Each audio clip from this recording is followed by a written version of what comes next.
TV మంగళవారం కర్నూలు జిల్లా collector కార్యాలయం ఆవరణలో జిల్లా వికలాంగుల సంక్షేమ సంఘాల జాయింట్ యాక్షన్ మరియు సెక్రెట్ సంస్థ కోఆర్డినేటర్ ఎం శివశంకర్ అధ్యక్షతన నిర్వహించిన సమావేశంలో జిల్లాలోని పలు మండలాల కార్యవర్గ సభ్యులు హాజరయ్యారు. ఈ కార్యక్రమానికి అధ్యక్షతన వహించిన ఎం శివశంకర్ మాట్లాడుతూ ఇటు గత ఎన్నో ఏళ్లుగా మన వికలాంగుల సమాజానికి వెన్నుదండుగా నిలిచి సామాజిక సేవ చేస్తూ వికలాంగుల సంక్షేమ సమస్యల హక్కుల పరిష్కారానికి రాజీలేని పోరాటం చేస్తూ ప్రభుత్వానికి వికలాంగులకు వారధిగా ఆదర్శంగా నిలుస్తూ అటు రాజకీయ పరంగా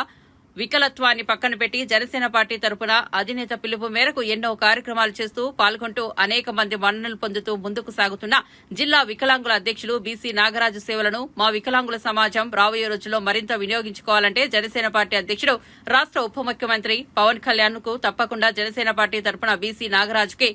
రాష్ట్ర వికలాంగుల సంక్షేమ కార్పొరేషన్ చైర్మన్ నామినేటెడ్ పదవి ఇవ్వాలని యావత్ మా వికలాంగుల సమాజం తరపున కోరుతున్నామని తెలిపారు.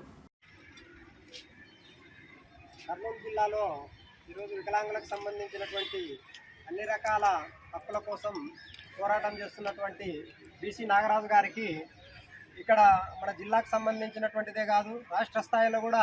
చేసే కార్యక్రమాలకు సంబంధించి వారికి అలాంటి సత్తా ఉంది కాబట్టి అలాంటి వ్యక్తికి చైర్మన్ పదవి అన్నటువంటిది ఇవ్వగలిగితే వికలాంగులకు సంబంధించి కొంతవరకు వారికి మన వికలాంగుల హక్కులు ఏవైతే ఉన్నాయో వాటిని సాధన కోసం వారు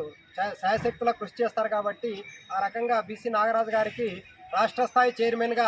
అవకాశం ఇవ్వాలని చెప్పేసి శ్రీ పవన్ కళ్యాణ్ గారిని జనసేన పార్టీ తరఫున అలాగే పార్టీ తరఫున కూడా ఎన్నో కార్యక్రమాలు చేపట్టారు. ఈ కార్యక్రమాల తరఫున వారికి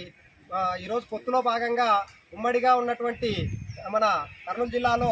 ఎన్నో కార్యక్రమాలు కూడా జనసేన పార్టీ తరఫున కూడా చేయడం జరిగింది. అలాగే నేడు వికలాంగులకు సంబంధించినటువంటి కార్యక్రమాలకు సంబంధించి ఎన్ని రకాలైనటువంటి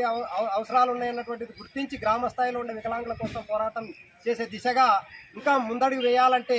రాష్ట్ర స్థాయి నాయకత్వంగా బలపడాల్సినటువంటి ఆవశ్యకతలో భాగంగా బీసీ నాగరాజు గారికి చైర్మన్ పదవి కేటాయించగలిగితే మరింత మంది వికలాంగులకు సంబంధించి న్యాయం చేకూరుతుందని చెప్పేసి తెలియజేసుకుంటూ మేము వికలాంగుల జేఏసీ తరఫున ఖచ్చితంగా వారికి పదవి కేటాయించాలని పవన్ కళ్యాణ్ గారికి విజ్ఞప్తి చేస్తా ఉన్నాం.